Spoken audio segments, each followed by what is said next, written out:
저거 시청자 여러분들 오타가 아닙니다. 저희가 뭐 떴다방을 잘못 적은 게 아닙니다. 이제 떴다방이 아니라 떴다당. 왜 소위 뭐 국민의힘, 더불어민주당 이런 것처럼 떴다당이 아주 그 활개를 친다 뭐 이런 의미에서의 떴다당인데 하나하나 짚어드리겠습니다.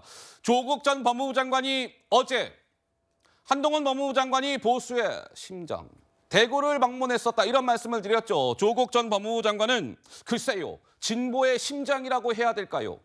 광주를 찾아서 북콘서트를 열었습니다. 조 전 장관의 목소리 들으실 건데요.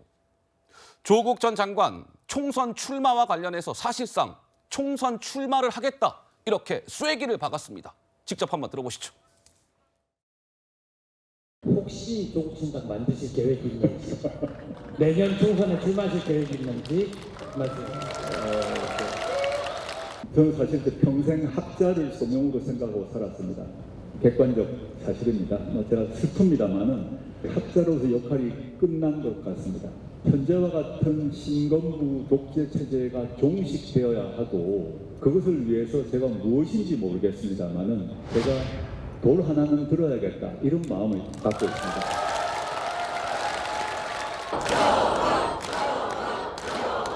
사람들의 마음에 따라 주변의 친구와 동지와 또 국민들의 그 마음에 따라 몸을 맡기자 이런 생각을 하고 있습니다.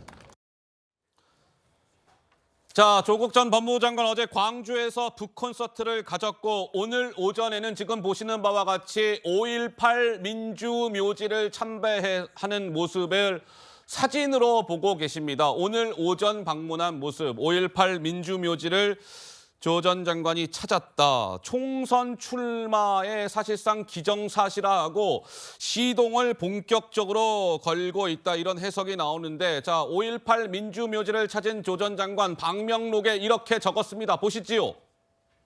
오늘 오전 이렇게 적은 겁니다. 5.18 정신을 생각하면서 조국 저 스스로를 돌아보고 한 걸음을 내딛겠습니다. 고히 잠드소서. 2023년 12월 5일 조국 이렇게 적었습니다. 어떻습니까? 박성민 최고 보시기에는 뭐 사실상 총선 출마를 뭐 쐐기를 박았다 이렇게 봐도 크게 틀리지 않겠지요? 어떻게 들으셨는지요? 네, 맞습니다. 사실상 총선 출마설은 계속 있었지만 확인 사살을 했다라고 확인 사살을 했다. 봐도 무방할 정도로 예. 그러니까 돌 하나를 들어야겠다 이런 식의 이야기를 하는 것 자체가 제가 봤을 땐 총선 출마의 마음을 굳혔다 이렇게 느껴지게 하는 대목이기도 했고요. 허허. 이렇게 뭐 북콘서트 때문에 찾은 곳이라고는 하나 이제 광주에 가가지고 5.18 민주묘지 참배를 하고 이런 거는 사실 전통적으로 좀 진보 진영의 인사들에게서 보여왔던 정치 행보이기도 합니다. 예. 그런 면에서 아까 영상에서 보니까 조국 전 장관이 뭐 구체적으로 당을 만들겠다, 뭐 새롭게 뭔가를 해보겠다 이런 구체적인 방법론을 제시한 것은 아니었지만 했던 말 중에 뭐가 있었냐면 친구들의 말에 따라, 동지들의 말에 따라, 그다음에 국민들의 마음에 따라 맞아요. 흘러가는 대로 맡기겠다는 거잖아요. 그러니까 이거는 피하지 않겠다는 거죠. 피하지 않겠다. 그러니까 주변에서 분명히 권유도 있을 겁니다. 총선 출마하라고 권유도 있을 거고 여러 가지 설설설들이 나오고 있는 상황인데 이 물결을 본인은 피하지 않겠다라는 의지가 좀 확고해진 것으로 보여집니다. 예. 자, 그런데 조국 전 법무부 장관이 어제 광주에서 있었던 북콘서트에서 내가 돌을 들겠습니다. 이렇게 얘기를 했잖아요. 오늘 오전 공개된 김어준 씨가 진행하는 유튜브에 조국 전 법무부 장관이 출연해서는 다시금 총선 출마와 관련해서 아까 박성민 최고는 뭐 확인 사살이다 이런 표현을 썼는데 한 걸음 더 나아가는 발언이 나왔습니다. 이렇게요. 들어보시죠. 윤석열 정권에 제가 뭐 아부하면서 할 수는 없지 않습니까? 그렇게 살 수가 없는 거 아닙니까, 저희가? 침묵할 수 없지 않습니까? 저는 제가 해야 될 일이 학자가 아니다라는 생각은 이미 마음을 역할을 먹었다. 해야 되겠다. 여기까지만 결정하신 거군요. 네, 그렇습니다. 다만 어떤 제도가 됐던 내 역할을 하긴 해야 되겠다. 여기까지만 결심한 상태다. 네, 뭐 조용히 웅크리고 골방에 처박혀서 살 수는 없는 것 아니냐라는 생각은 없죠.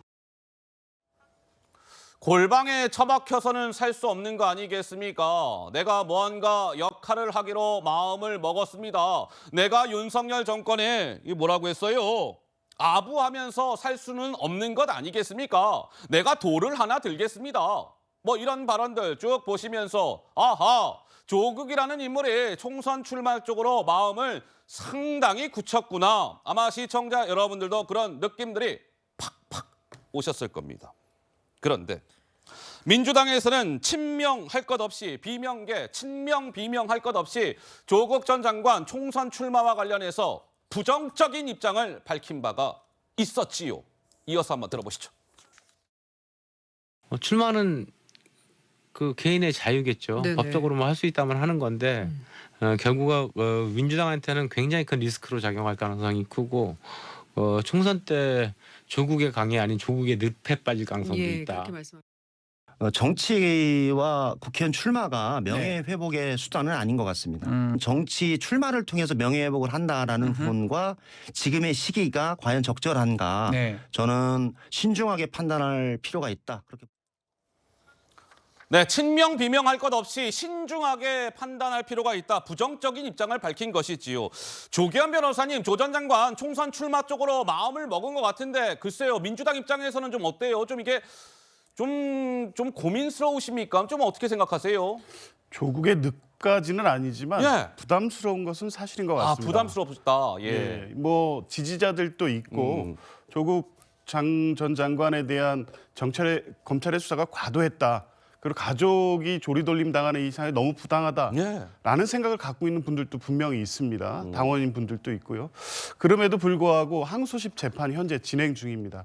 그 결과가 언제 어떤 방식으로 나올지도 모르는 상황이고 그렇죠. 예. 여전히 조국 장관 관련된 이 가족 관련된 문제가 유죄 판결을 받았다는 사실 자체가 바뀔 수가 없기 때문에 예. 현 정부에 대한 비판 자체가 갖는 정당성에도 불구하고 조국 장관이 정치적 역할 자체가 민주당에 그렇게 긍정적인 효과를 줄 것이냐 이 부분은 선뜻 동의하기가 어려워서요. 예. 조국 장관이 뭐 출마를 포함해서 어떤 정치적 역할이라도 마다하지 않겠다는 입장인 것은 분명해 보이는데 네네. 뭐 향후에 이제 어떤 방식이 될지는 모르겠습니다. 실제 준연동형 비례대표제가 된다고 그대로 간다고 하면 신당 창당 방식이 있을 수도 있고 예. 호남에서의 어떤 무소속 출마 방식도 있을 수 있고 뭐 민주당으로 출마하는 건 불가능하기 때문에 여러 가지 선택을 할 수는 있지만 어떤 선택을 하더라도 총량적으로 볼 때 민주당한테 그렇게 긍정적인 부분이 더 많을 것 같지는 않습니다.